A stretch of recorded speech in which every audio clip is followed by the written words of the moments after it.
Hello and welcome to the conclusion of the 2018 Utah Open presented by Prodigy Disc.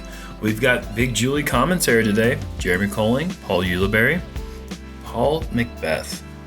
Off to a hot start. Yeah, he's 8 down through 9 holes, and one of those holes was really playing as a par 4, so in our eyes, he's 9 down through 9. Yeah, and he hit the cage for his putt. I mean, it's just pretty much flawless front 9. Still trailing Ricky by 2 strokes, but he's tied with Eagle after the front 9. Let's see if something crazy can happen here. Hole 10 starting it off with the triple Mando hole here, 285 feet. This card hasn't been throwing too many forehands. We know that Paul likes to throw forehands, but if you don't have a forehand, this hole is almost impossible to access. And that appears to have made the mandatory, but that is the first shot that really wasn't perfect that we've seen from Paul. Yeah, it was absolutely not perfect at all. He hit the Mando tree. Yes, he did. Wow, a turnover near circle's edge, that is near perfect for a backhand. Yeah, that's so really hard to do. Really difficult shot. And we're going to see Allen go for a backhand. Yeah? And he shows you how difficult the shot is that James just threw. And that is he has not made the mandatory yet, and he has a very odd angle. Did he not miss it? He didn't miss it either, I don't believe. We'll see where he steps up to his lie. Sias just playing for the straight shot, taking birdie out of the play. Well, not necessarily. He's been making big putts. Yeah, he didn't miss it. Wow. And this is going to be, there's really not much you can do. Roller. That was pretty good. Yeah, the only thing you could really even muster up from there is maybe a flick cut roller. And there's really not many good options from there. And Paul trying to keep that fire going just off to the left with his 90-foot bid. That was a good bid from Allen.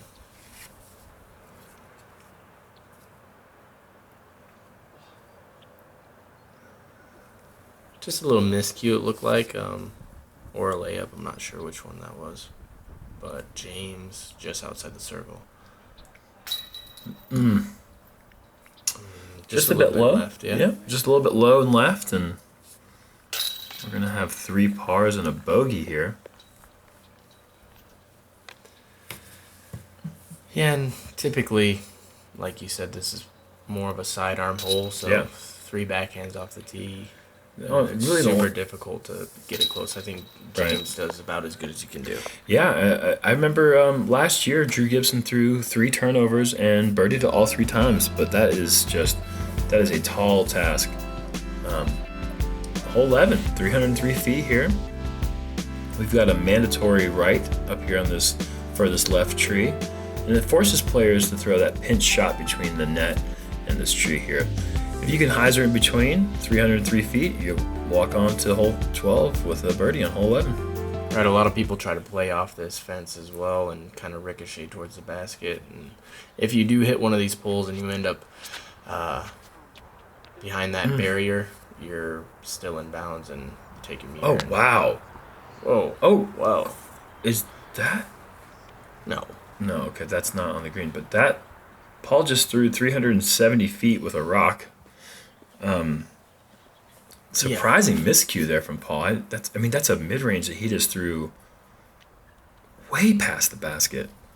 Obviously, a little bit of help there from the cart path that skipped him, and James with his MD4 is off as well. Yeah, honestly, I'm thinking that maybe Paul was aiming for the net bounce, so that he has a little bit more power. Maybe he's trying to turn it into the net and bounce it off because, that's not like him to miss the power so much. Sias with a park job there, making an adjustment on Paul and James' miscues there. And there's that bounce play that you saw. You've seen that almost every round so far, somebody going off the net. And James stepping up, maybe just for speed of play. Oh, wow. Speaking of speed of play, he gallops to the basket here. Yeah, that was such a good putt. And it looked dead center the whole way. Mm-hmm. Paul McBeth. Oh, goodness. Wow. Wow.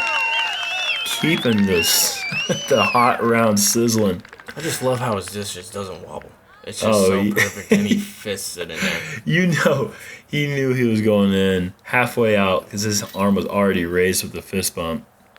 And Alan's like, how are you guys doing that? Yeah, I'm like that too. Yeah. And Sias making the adjustment from James and Paul's miscues. Doesn't matter. They came out with the same score there. Alan with the lone par. Alan's round has just been a struggle so far. 5 over so far through 11 holes. Moving on to hole 12, 348 feet. Low ceiling technical par 3 here with the fence coming into play once again. Obviously you have the trees that produce the low ceiling. And this last tree, this is the one that really gets a lot of good looking drives. If you can manage to get past this tree and somehow sneak between that and the fence, you should have a pretty good look for birdie. Paul probably throwing his T-bird here. And it looks to be perfect. Oh, Absolutely perfect. Yeah, that's wow. As good as we've really seen that backhand line thrown all week. And it's just so crazy to me that grass does not look that long, but it has just been eating up all low ceiling drives all week so far. And the gap that these guys are hitting is 10 feet. It's a 10-foot gap. Yep. At 300 feet. They're hitting that gap at 300 feet. It takes a really accurate shot. Yeah, absolutely. Sias getting that big skip there inside the circle. 3 really great drives so far.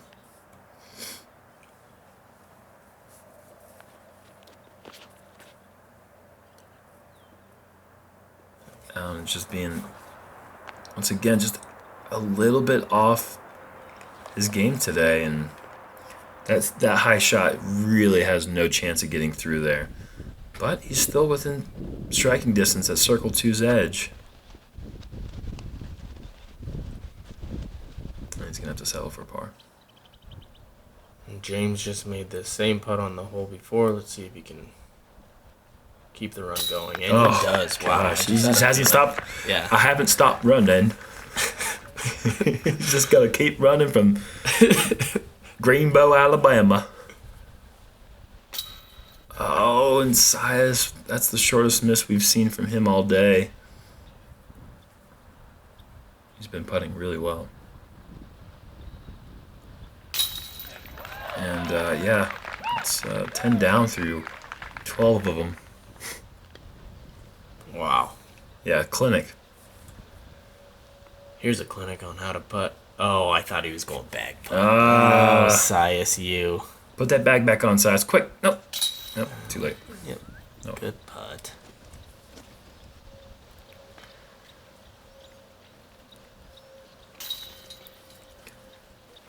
Plus or minus, Paul shoots infinity under this round. Minus, all right. Hole 13, par 3, no comment. All right, cool. 524 feet here. We're going to have a left to right crosswind, which allows the players to get a little bit more aggressive down to this pinched spine here where you see the basket. Really fun hole to attack, though. It's another shot where you have the mountains in the background. You get to pick a spot and just really rip it at that hillside. Yeah, and the last 2 rounds have been very favorable to attack this green as well. Oh, and wow, getting fortunate there. But I mean, it was going to be the same result if he hit that tree, probably. Yep. A little harder. Really killed all the momentum there.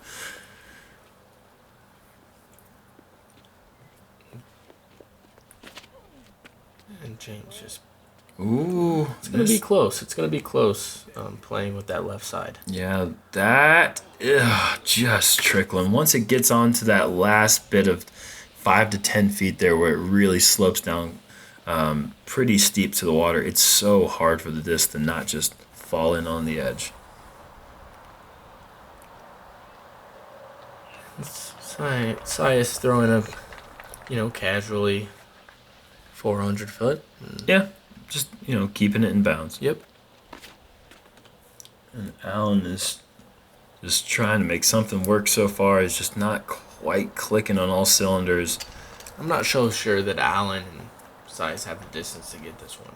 Yeah, I mean... So I think they're just going to be right, playing. Just safe shots. Right. I wouldn't be surprised if they have that distance, but that's almost like 100% throw, and you really never want to go for 100% throw when you're going to such a small green.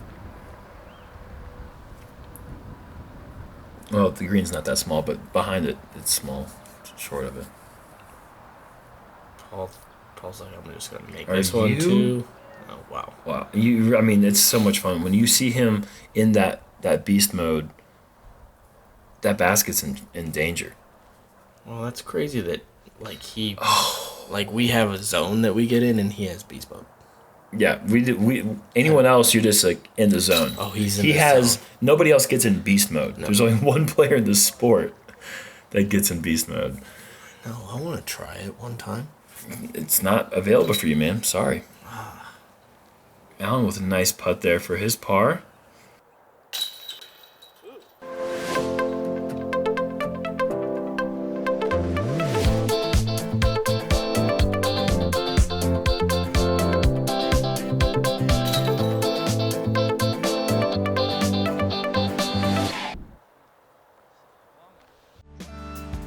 Moving on to hole 14, 238 feet. Onto the mound, where there is almost no good place to land. Maybe if you could throw a hyzer with enough angle that you could hit the top of this hill and just stop. But I have never learned how to do that, and neither has anyone else ever in the history of the game. Yeah, the play is to just throw it right about 30 foot and make the putt up the hill into the headwind. This is a basket that has been like onslaughted all week. As Paul almost says, it's almost like the way to play this hole is to kind of give it an ace run and just try to stay somewhere near the green. Yeah, absolutely. You just try to ace run it. And this is a play we haven't seen yet. This is Sias Elmore going for the thumber. And Sias is in the basket. A bounced ace. What? Bounced thumber off the rim and in. It was like on a roller angle. That's a horse shot that's gonna look. That's a million high fives. Oh my goodness! I don't think we've ever caught a thumber ace before on camera. Look at this. Not in Jomez at least, but wow! Look at this jumping in. That's it. And that's the way to play the hole, man. Just give it an ace run and just hope that the basket gets in the way. Awesome hole in one.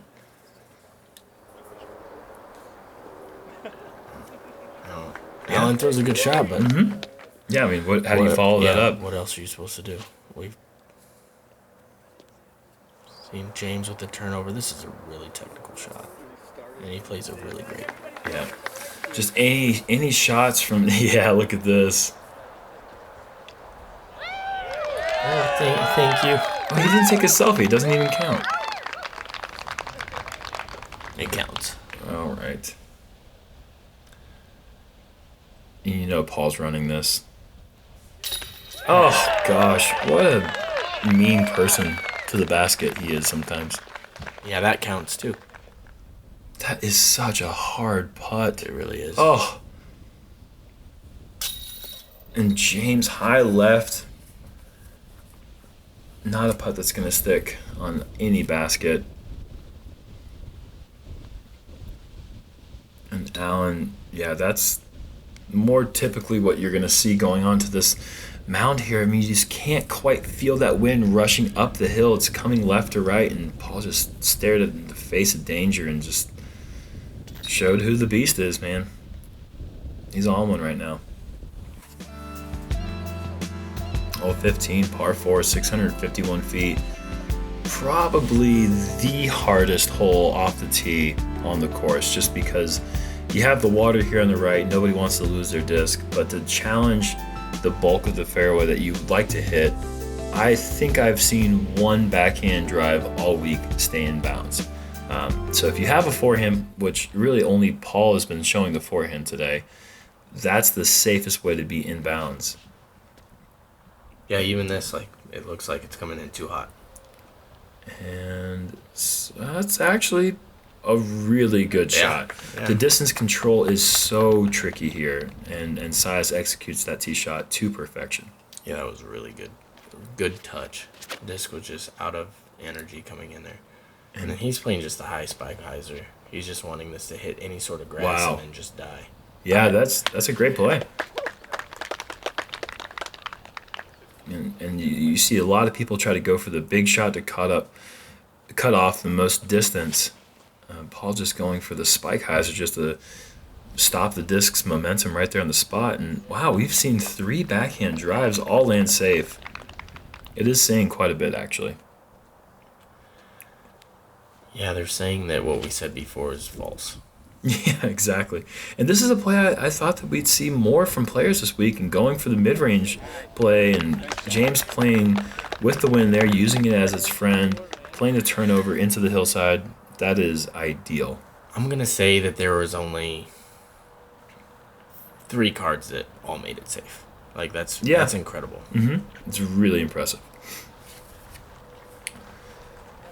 Allen is about 45 feet pin high right or pin high left. I'm going to say he makes that one. You know, yesterday he made that putt no chains from actually about 15 feet further. So, really? Yeah. Okay. I just feel like he's due. He is due. Sias is a similar distance, not quite pin high, but looking at the pin from a pretty long distance with the water right behind the basket.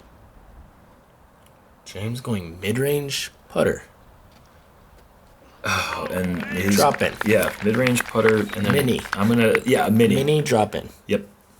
Wow. Paul going sidearm. He did the opposite of what we thought he would do. Yeah. He went backhand sidearm. Oh wow! He's gonna have to earn it. Yeah, he's gonna have to earn it, which he's earned a lot today so far. A lot of things in his career. Yes.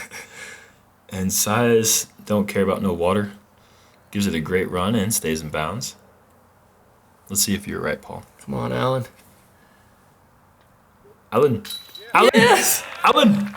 I did not watch this at all. I just felt like... Oh, man. With the SloMez, he deserves every bit of that. Yeah, there's the smile. Yeah, dude. He's got a good smile, too. Handsome man. Here's Paul, just outside the circle. Oh. Yeah. Can't make them all. Yeah, you can if you're him sometimes. You could make them all. Possibly. But the tickets for Birdie Fest have sold out for every... I don't know. That was a stupid call. That was a stupid call. All right, a hole 16, 408 feet. One of the hardest greens to attack on the course here. If you give it enough distance to get past the bunker, you only have about 15 to 20 feet before you get on the back side of the hill, and it slopes all downhill to the water. So players have to go with either a spike hyzer or play the wide hyzer and use that spine at the top of the hillside to slide it in. Otherwise, you're going to see a lot of layups here, and maybe these players will try to go for the jump putt across the bunker. Right, like that looks like what Allen's doing here, laying it up to 60 feet. Yeah, somewhere around there. It is on a mountain. You can run it from there. Yep. The only danger there would be not making it and hitting metal and rolling back in to the bunker. Here's James. Yeah, it's going to be tough. It's going to be a tough run from there. Yeah, he's not going to. It's actually going to be a tough layup from there. Yeah, it's like at the edge of jump putt range, especially when you're going uphill. And another layup. Mm-hmm. I don't think Paul's laying up. I've never seen Paul play for second place in his life, and he knows that Ricky and Eagle are playing great from lead card. He's got, I believe this is a Thunderbird or a T-Bird 3. I think it's a T-Bird. Oh, no! And that's why this hole is so difficult. It's a great hole, but, I mean, it is just so challenging. Even with 4 world titles, he still couldn't get out of that bunker. Oh, and James, not only did he give it a good run, he hits chains and falls out. What an effort. And I said it was going to be a tough layup. I made the good call about the putt on the last hole, and just ruined it. And then I ruined. I always do that. You can't ever count James out. He has such a long, accurate jump putt. And Sias electing to give it maybe a half run. What if I say Paul's going to make this? Do I get back to the good? No, he was 24 feet away. Okay. He's in beast mode. He's still feeling the effects of the beast adrenaline. Calling him making a 24-foot putt is not going out on a limb. I get it. It's terrible to even suggest that. That he was going to make it? Oh, goodness. All right. Hole 17, 375-foot par 3. Got the water on the right side, and behind the basket, in the elevated basket, you're going to see players either go with the backhand mid-range, and really don't think we're going to see any forehands, which is the traditional play. But the forehand play is in danger of going where Big Jim is over there on the right. And Allen's got the box. Oh, yeah. Still from that big putt there on hole 15. Typical play, leaving it a little bit too left. Yeah. It's so difficult to really give it all the distance. You know it's 375, but it looks like it's shorter than that. And so you see so many shots just come up right around that 340 to 350 foot range. He's throwing this putter. Oh, gosh. 375 feet. Wow. On a high. Oh, so good.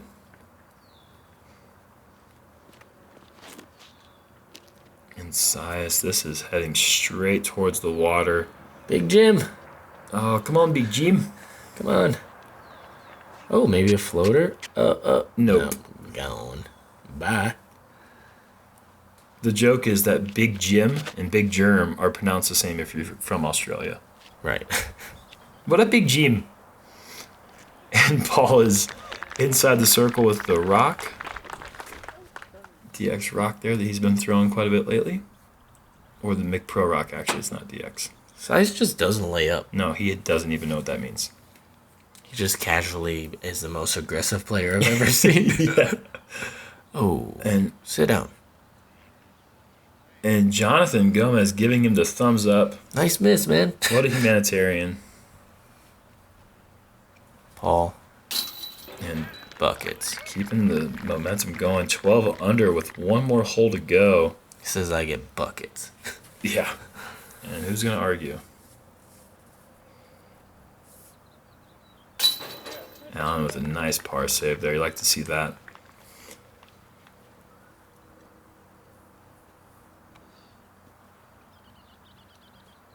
What a shot with an AVR from the tee, though. Wow.